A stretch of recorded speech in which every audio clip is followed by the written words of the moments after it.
What if you could unlock the secret formula behind every successful service call? Imagine replicating that magic across every interaction. On this episode, we uncover a powerful strategy that transforms ordinary interactions into exceptional customer service, which, let's be honest, ultimately leads to more sales dollars. Dive in with me to discover how you can elevate your business and inspire your team. Running a home service business is hard. So how is it that some people make it look so easy? Well, we'll tell you. This is the Freedom Blueprint Podcast. It's always good to hear the wins that successful contractors have. But have you ever thought that the best advice would be to hear about the speed bumps they encountered, the mistakes they've made along the way? We're going to talk about the good, the bad, and the ugly. We want you to be successful and avoid the mistakes others have made. Let's get this party started. Welcome to the Freedom Blueprint Podcast. Now your host, Justin Deese. Welcome, and thank you for hanging out and sharing a little time with me today. Listen, our mission here at Freedom Blueprint is to empower leaders in the home service industry through discussions on leadership, growth, overcoming challenges, and fostering a positive mindset. My goal with each episode is to provide you with new tools and knowledge to help you excel and crush it. And today's no exception. Today's topic is pretty cool. And here's a question for you. Have you ever wondered if there is a secret lever to pull that not only reveals what your team is really doing in the customer's home, but also opens up like this incredible opportunity for your business? Imagine if you could foster open communication, drive sales, transform a one-time service call into a lifelong customer relationship. What if by doing this thing, it would also reduce your marketing cost? But what if this could not only reduce your marketing costs, but also strengthen your team's bond and cultivate a power? What if this could not only reduce your marketing costs, but also strengthen your team's bond and cultivate a powerful company culture? Today, we're diving into strategies that make running your business not just less stressful, but also significantly more profitable and fun. Yep, you heard me. I said fun, a lot more fun. Because let's be honest, life's a game. We're all trying to win. And when you're winning and you're crushing it, it's just more fun. So this topic came to me a couple weeks ago. I was in a leadership meeting. And if you listen to the show or not, if you listen to the show often, you know that my partners and I, we sold Paradise Home Services to a private equity firm last year. And we were having our leadership meeting with all the other brands that were in the meeting. Great meeting. And one of the topics we were talking about is what is something that you're doing that is really excelling your business? And there were some pretty cool topics in there. But for me, I wanted to think about what is a topic that we don't do it enough. We should do it more. And if we did it more, it would make a significant impact on our business. So if you know me, it's just how my brain works, right? Like there's things we do on a daily basis to really keep a handle on the business, which is know our numbers every single day. My partner, Chris Gist, is he's a numbers guy. And for me, and he's an implementer. For me, I'm a visionary. So I always think about not only what are we doing, but what are we not doing and what should we be doing to kind of sharpen the saw, so to speak. And so this kind of came up and I made I said it and I started talking about it to the group. And to me, once I put it out to the world, guess what? I got a bunch of people in there that are holding me accountable to make sure that I am practicing what I preach, so to speak. So here you go. So this topic, why is this topic important? It is important because it is going to build connections. It's going to give you real-time observations. It's going to give you direct feedback opportunities. Direct feedback opportunities is big. And then it's going to give you some genuine insight to what's really going on in the field. So I feel like if I had a thing, I would hit the button and it would be like a drum roll. But here's what it is. It's ride-alongs. It is doing ride-alongs with your team members. And yeah, so it started to hit me because, back in the day, we used to do a lot more of these than we have been in recent times. And a lot of times our service manager does them, or service managers do them. And for me, I just kind of started thinking, as we've grown as a business, we've kind of lost that a little bit.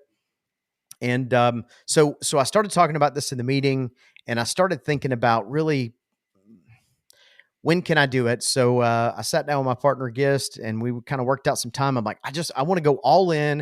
I want to do these ride-alongs, and I did. And you know what, man, I had a blast. I had a lot of fun. I have a little bit of a weird backstory. I don't have a traditional backstory in our space where I didn't come from the trades, right? I didn't work for somebody and decide to start a business. So my background is not in being a technician. My background is in sales.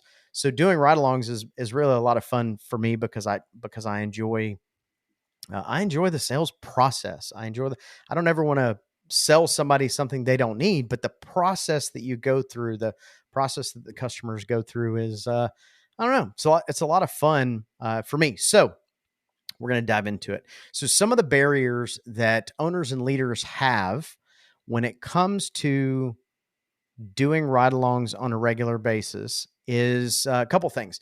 So I think one of the big things is, as a leader, I think sometimes we're a little bit afraid to know what's actually going on. Like I think sometimes we're worried about uncovering issues that maybe we didn't know there were issues, and we're kind of like, well, if I don't know they're an issue, is it if a tree falls in the forest and no one can hear it, does it make a sound, right? But I do. I think that's a drawback that some leaders have in our industry, is they're worried about what might they uncover. So that's one of the things. It takes time, right? Like it can take time to do that. So, time management for a lot of leaders and business owners in our space is, it's not the easiest for us to do. We tend to be a lot of firefighting. And so really reluctant. Sometimes we're reluctant to spend extensive time really in a one-on-one setting with the customer. I mean, with the technician.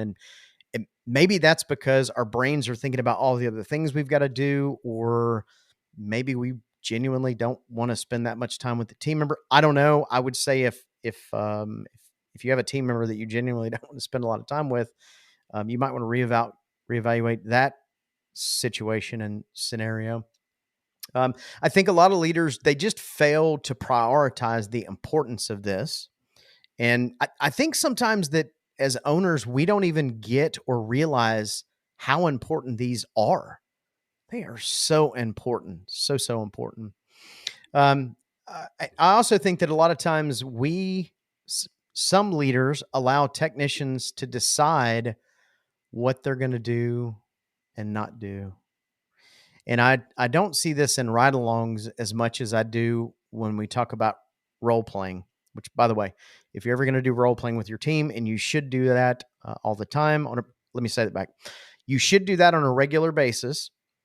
But I would never call it role play. I would always call it practice. You would get a much better response from your team if you call it practice versus role play. They get weird about role play.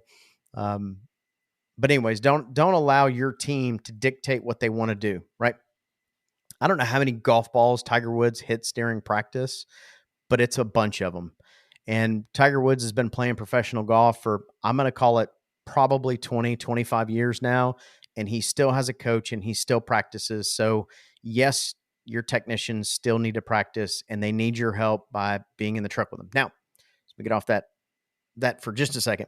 And I think one of the kind of the last thing that we run into is we kind of get that overall busyness as owners. And again, just not setting that as a priority. And I think it is a priority. So So I do think it is. So what are some impacts? What are some impacts that you can have for your team when it comes to doing ride-alongs? So a couple of them.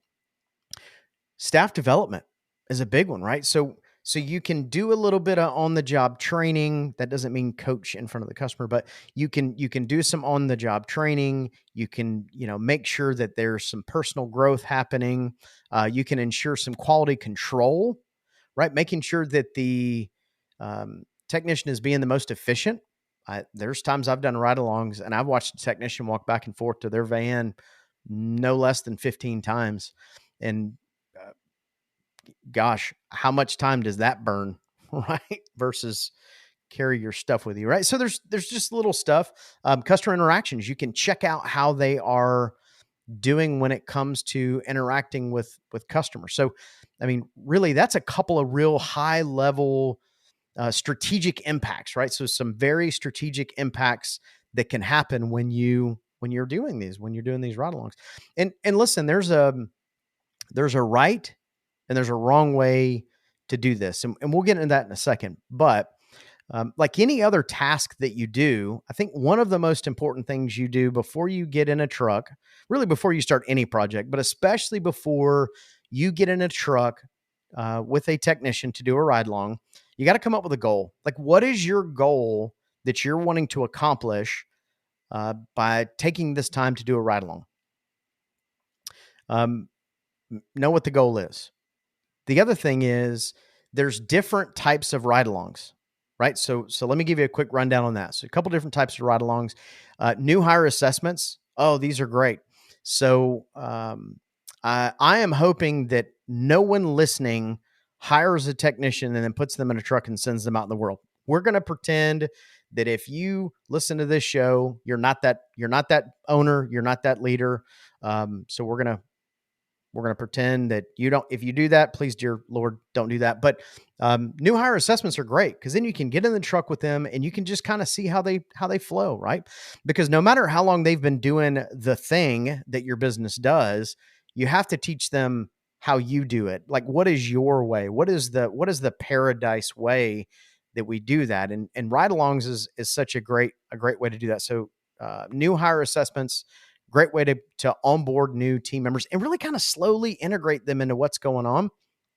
Again, even if they're on your software, don't not do the ride along assessments. Gosh, if I could stress that enough, which I probably have. So next one is going to be just your regular check-ins. I think anytime you do things like this, you've got to make sure to do them on a regular basis. If you don't do them on a regular basis, what ends up happening is techs think it's a punishment. Right? They're like, principal's office, or hey, boss, what did I do wrong?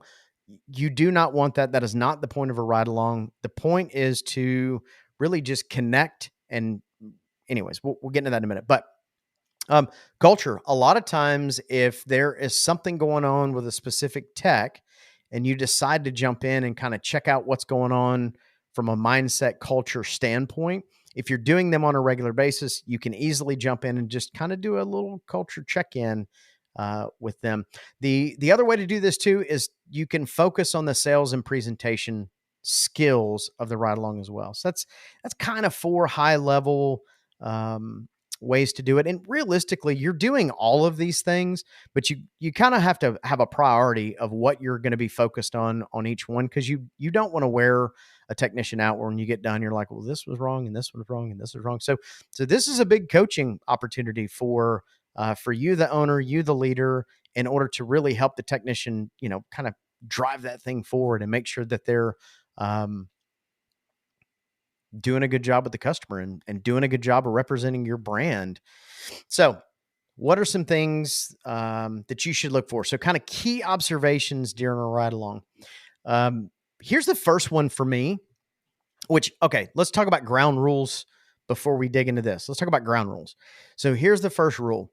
A ride along is not stopping in on a job where a guy is working or technician is working. That is not a ride along.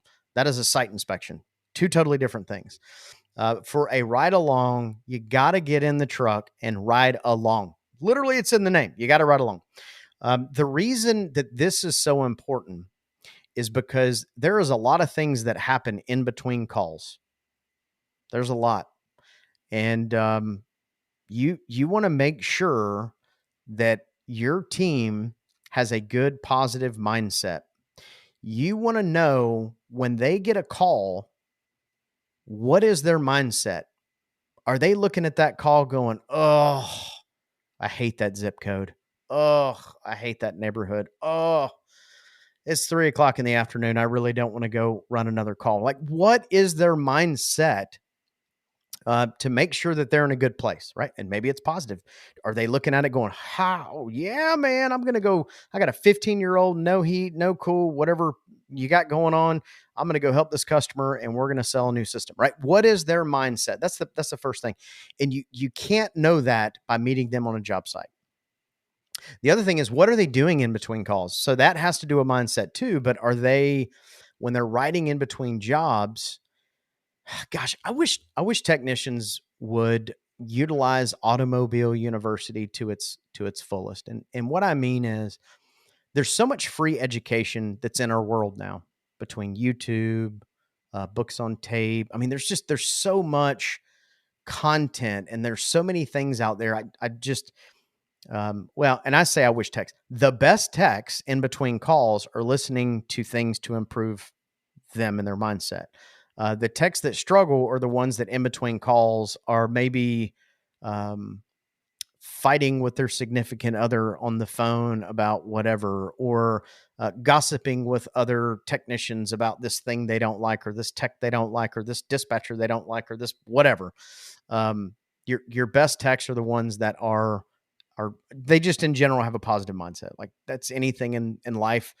People with a positive mindset they just do better. That's just a fact.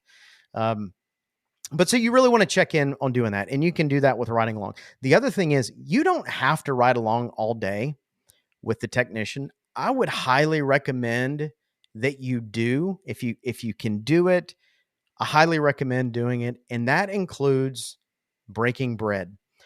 I think that there is just something that happens between humans when you break bread together, right? Like eating is kind of it's the lifeblood, and I don't know, man. There's some cool things that happen. There's some cool conversations that I've had in my life just over breaking bread, and I think it's important. And when you're with the technician, go with their flow, right? If they eat McDonald's every day and that's what they love, go eat McDonald's. Even if you don't like McDonald's, doesn't matter. It's not about you. It's about them. The whole day is about them. You are going in and supporting them. Now, here's another rule. You got to do a little bit of coaching before you get to the first house, because they can't go to the house and go, "Yeah, Mr. Customer, this is my boss." Nope. You need to coach them and train them to say, "Hey, Miss Customer, this is Justin. He is my helper today. He's riding along.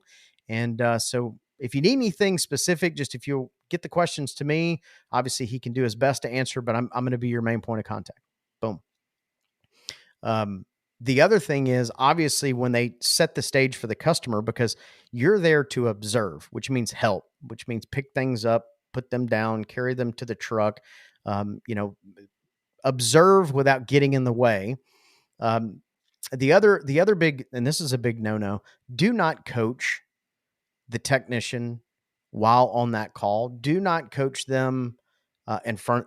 Do not coach them in front of the customer. Just don't do it. And just it's just bad. Just don't do it. Right. So the whole point is when you're doing these ride alongs, you're going to spend a little bit of time with them. And then afterwards, you're going to give them some time in order to do some coaching and training and polishing. And you're going to ask them really good coaching questions, because that's what this is. This is a coaching opportunity. So now some of the things we're going to look for. So you're going to look for the comfort level of the technician through the entire process, right? The entire thing. And that includes when the very first interaction with a customer, right? We all know that we don't have a whole lot of time to build a know, like, and trust with the customer. So you want to make sure that the technician is doing a good job of building that right off the bat. And I'm not talking about the knock on the door, take a step back. Like those are all very, very important things. That's not what I'm talking about. I mean, you want to make sure that they're, asking the questions and whatever, but just from a comfortability standpoint, like when they're going to the customer, is it a weird interaction? And this is not something normally that was kind of on my radar, but A couple weeks ago, I went and did quite a bit of ride-alongs, and there was one interaction where the technician and the customer, it was just so bizarre. The interaction and the energy, and I know that sounds all frou-frou as I say energy, but it was just weird. And the technician ended up saving it and taking care of the customer, but it just started out weird. And really, there's some things that the tech could have done, maybe to lighten the mood or whatever. Because for technicians, to them, it's another toilet, it's another HVAC, it's their fifth call of the day, their fourth call of the day, their seventh call of the day. So for them, sometimes they forget that they're in the emergency service business. Well, guess what? The customer hasn't forgotten. Customers don't call people in the home service industry and go, "Hey, I really want you to come over and hang out." Although sometimes it does feel like maybe there's some older customers that just want somebody to hang out and talk with her for a few minutes. But you just want to make sure that the interaction as they get started is super duper important.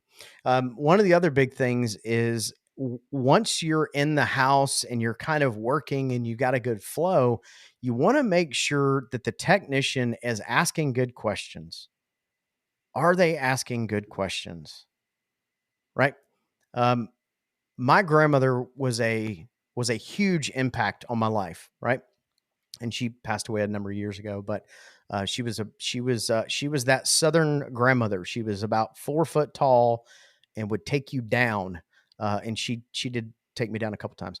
And this is back when you could get a whooping and it was okay. It wasn't a federal thing. But she used to tell me when I was a kid that God gave us 2 ears and 1 mouth because we should listen twice as much as we talk. And I think that it's one of those deals where sometimes technicians tend to get in a home and talk technician talk. And listen, customers don't, some of them do, right? Like some customers want to know all the details of all the widgets of all the things. And some don't. And some, if you go into deep details, you will lose them as a customer. We've all been there. We've all seen, and maybe we've done it ourselves, talked customers out of a sale because we couldn't just listen. They say you should listen 70% of the time and talk 30% of the time. And honestly, a lot of times when you're doing the talking, it should be mostly questions, right? It should be questions and it should be answering the customer's questions. So,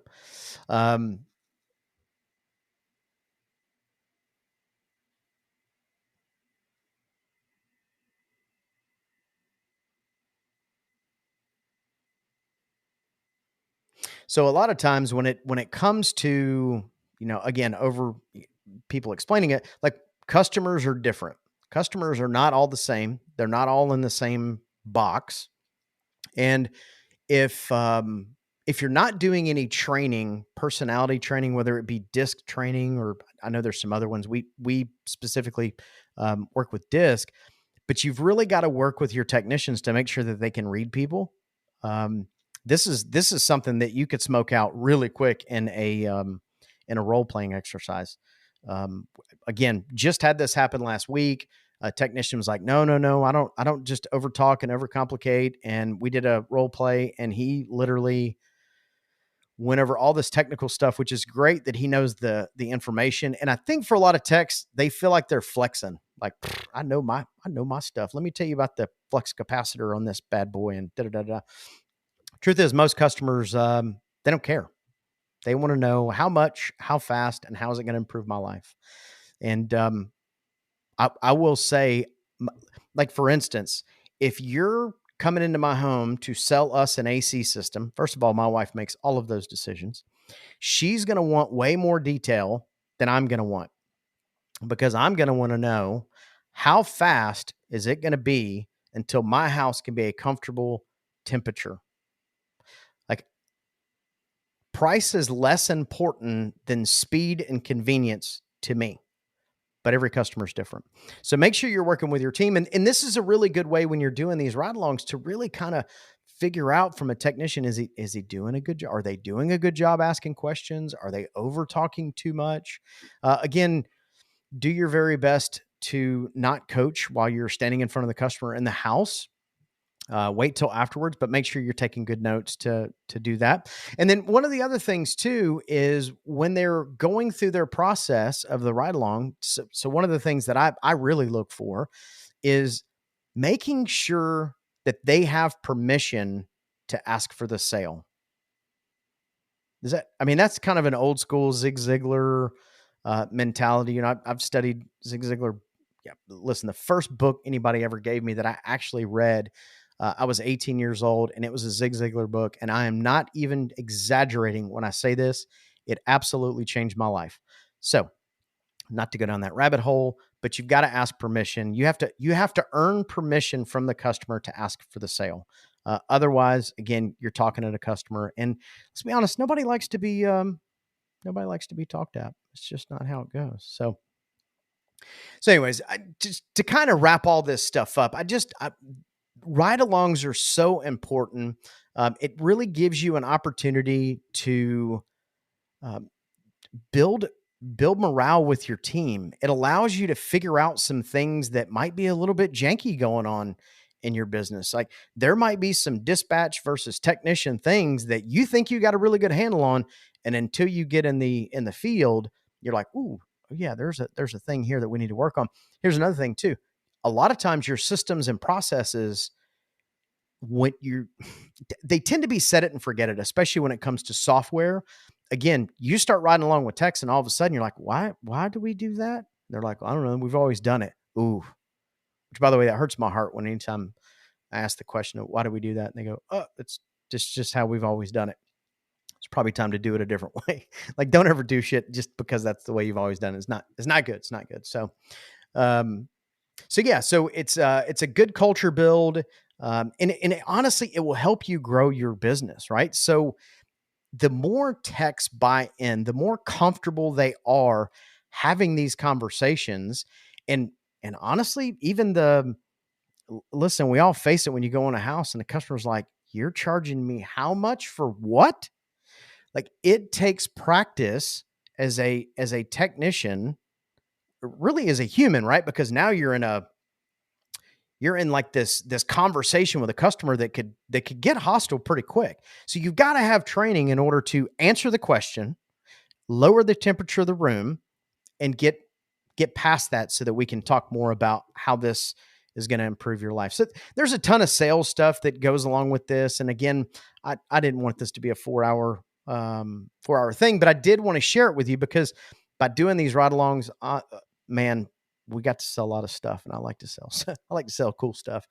We made a big impact. And I feel like one of the technicians really kind of made that next step, which is always great. And again, now that he is more comfortable and has that strategy and this mindset shift, he's going to make a bigger impact on the business moving forward. And that's really what we want, right? Like that's it. So I'm going to give you a free gift because who doesn't like free gifts?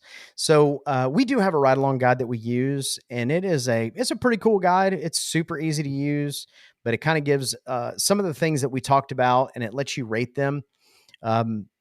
This is really, really good to have when your technicians are riding along with other technicians, especially new hires.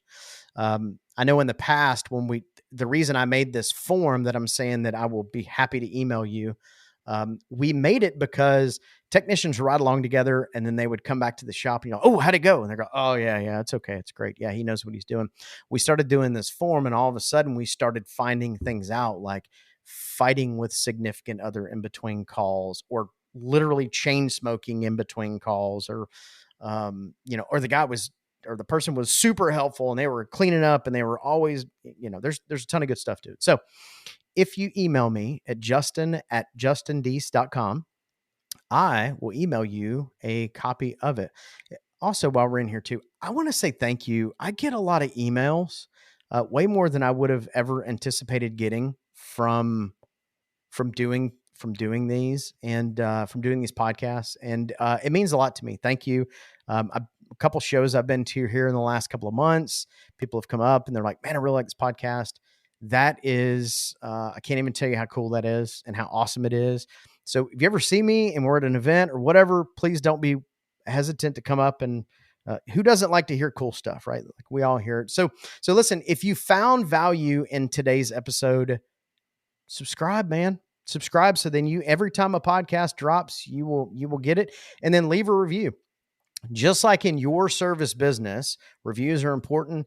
They're important in this podcast world because then, the fancy algorithm will pick me up and put me in front of more people. And that's really what I want. I want to spread this message out to the world. So yeah, leave a review, share with anybody who could really benefit from mastering the art of learning how to do ride-alongs, or even doing them more efficient, or doing them more often, or whatever the case may be. But until next time, keep setting those goals and being proactive, and watch your business and leadership transform. This is Justin Deese signing off from the Freedom Blueprint podcast. Stay motivated, stay insightful, and as always, keep crushing it. You've been listening to the Freedom Blueprint podcast. Information is useless if not applied. So take what you've learned and go and implement it. We hope you've enjoyed the show. If you did, make sure to like, rate, and review. We'll be back soon. But in the meantime, find us on social media at Freedom Blueprint for Home Services, and hit the website at www.freedomblueprintpodcast.com. See you next time.